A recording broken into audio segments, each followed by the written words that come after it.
বিএনপির সাম্প্রতিক আচরণগুলো হয়ে উঠতেছে ভয়ঙ্কর রকমের ফ্যাসিস্ট। আমার পেজে এসে একজন বা দুইজন না, একাধিক মানুষ হুমকি দেয় কেন বিএনপির সমালোচনা করি, খুন করে ফেলার হুমকি দেয়।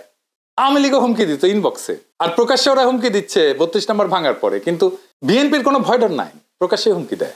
আমি আজকে একটা দেখাচ্ছি কি কারণে সে আমাদের দেশে আসতে দেবে না বা আসলে বাইসা থাকতে দেবে না, ওটা ওরাই জানে। এরা ক্ষমতা আসলে কি করবে আল্লাহ মালুম। হ্যাঁ, আইডম থাকলে করে নিস রে ভাই, হ্যাঁ করে নিস, যে জিতবে ওই তো সিকান্দার হবে। হাইডম থাকলে তুই আমাকে দেখে নেবো, আমার হাইডম থাকলে তো করে দেখে নেবো। এটাই রাজনীতি। রাজনৈতিক দল তার আশেপাশে বন্ধু রাখে, যারা ঠিক দল করে না কিন্তু একটা লুজ সম্পর্ক থাকে তাদের সাথে। আওয়ামী লীগের কাছে কিন্তু মাস্টার ছিল, সেজন্য আওয়ামী লীগ এতদিন রাজত্ব করতে পারছিল। বিএনপি সবাইরে শত্রু বানায়। এদের কর্মীদের রাজনৈতিক শিক্ষা এতই দুর্বল, এরা যখন দাবরানির উপরে থাকে তখন কেসো হইয়া থাকে, আর যখন ক্ষমতার গন্ধ পায় তখন নেকড়ে হইয়া ওঠে।